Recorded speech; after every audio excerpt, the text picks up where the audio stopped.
Welcome to BusyButHealthy.com, your no-nonsense source for keeping healthy, fit, and fabulous with your host, Kristine Fretwell. Hey guys, thanks for joining me again on Busy But Healthy. I've got a really great summertime dessert recipe for you today, and what they are raspberry oat bars or raspberry oat squares, whatever you want to call them. And I've actually made these before with cranberries, which is equally delicious. But because obviously it's summer and raspberries are in season, I thought I would do a version with raspberries because I just love raspberries. They're delicious. So what I've done is just a couple minutes ago on the stove, I just kind of simmered down, I should say, a little bit of, I used frozen raspberries because the fresh ones aren't in season here quite yet. So 1.5 cups of raspberries, you can use fresh or frozen, doesn't matter. And so I've just simmered those down, and now I'm just going to head back to the stove and add a tablespoon of cornstarch mixed with a 1/4 cup of hot water. Just because these on their own, it's going to be too watery. You want it like a jam type consistency in the middle. So I'm going to pop over to the stove and do that and show you what it looks like, okay? Okay, I'm back. I got my raspberries back from the stove. As you can see, it's more of a jam type consistency now, not so runny. I forgot to mention too that I also added in a 1/4 cup of the Krista baking formulation into the raspberries, just because they can be a little bit tart on their own, so just to up the sweetness a little bit without the calories, which is great. So now that we've got the filling, this is the filling, now we're going to work on basically the top and bottom layer of the square here. Basically what I've got here is, what is it, how much? A cup of quick oats. And then I've also got 1/2 cup of spelt flour, and then I've also got 1/2 teaspoon of cinnamon here as a dry ingredient. So I'm going to put all these in a bowl. And then another dry ingredient I've got is 2 scoops of vanilla whey protein powder, and this is one I'm using that's sweetened with stevia. You can use whatever sort of vanilla protein that you like. So I'm going to put that in as well. Up here with me.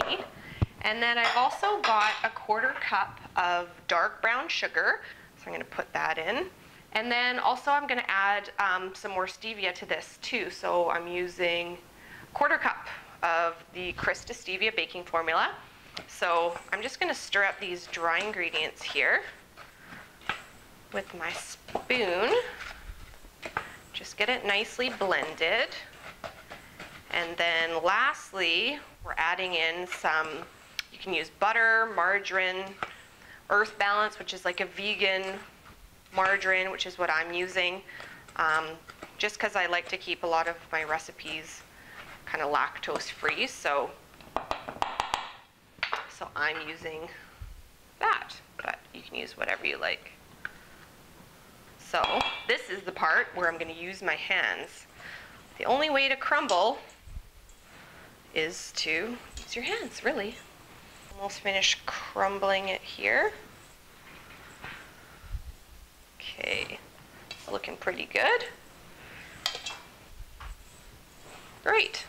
So I'm going to just take 1/2 of this, my messy hands, 1/2 this, and put some in this bowl here.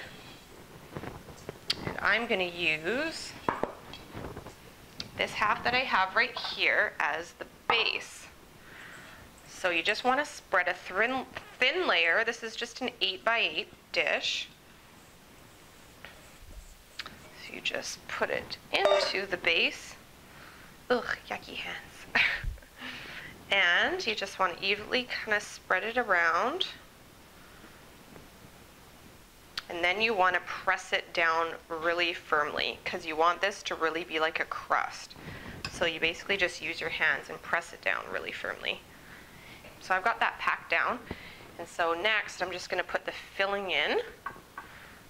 Try to do it as evenly as I can here. Brown sugar, and the rest is stevia, and the fruit obviously. So really it is, diabetic friendly if you have any diabetics in your family that have those needs for the lower sugar. Okay, so now we've got the rest of our crumble, and I'm just going to sprinkle it on top.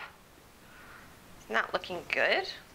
And then once it's on here, I'm just going to just pat it down lightly, not too firm. You kind of still want it crumbly on top. Just a light pat. And I also sprayed the dish with the non-stick cooking spray. I should also mention that as well, because it doesn't have that much fat in it, so if you don't have it sprayed or lightly oiled, it will stick. You could also line it with parchment paper if you don't want to use a cooking spray. So there we go. So this is going to go into the oven at 350 degrees for about 20-25 minutes. So I will show you what it looks like when it's all done. Now to wash my hands. Hey guys, I'm back and I'm just finishing cutting up my raspberry squares. This is a really great summertime dessert and super easy to make. So I'm just cutting it here into 16 squares, and with this recipe you'll actually want to make sure that it's cool before you cut into it, because otherwise it'll be really crumbly and it'll fall apart. So let me try and just pull one out here for you to show you. Get a corner here because it's easier. So here we go. Doesn't it look good? Raspberry squares. Perfect. So there you have it. Perfect summertime dessert. Hope you enjoy it. Hope you and your family enjoys it. So thanks for joining me on another episode of Busy But Healthy, and I'll talk to you again soon. Bye for now. I'm gonna take a bite. So good. For more tips, recipes, and information, please visit busybutthealthy.com.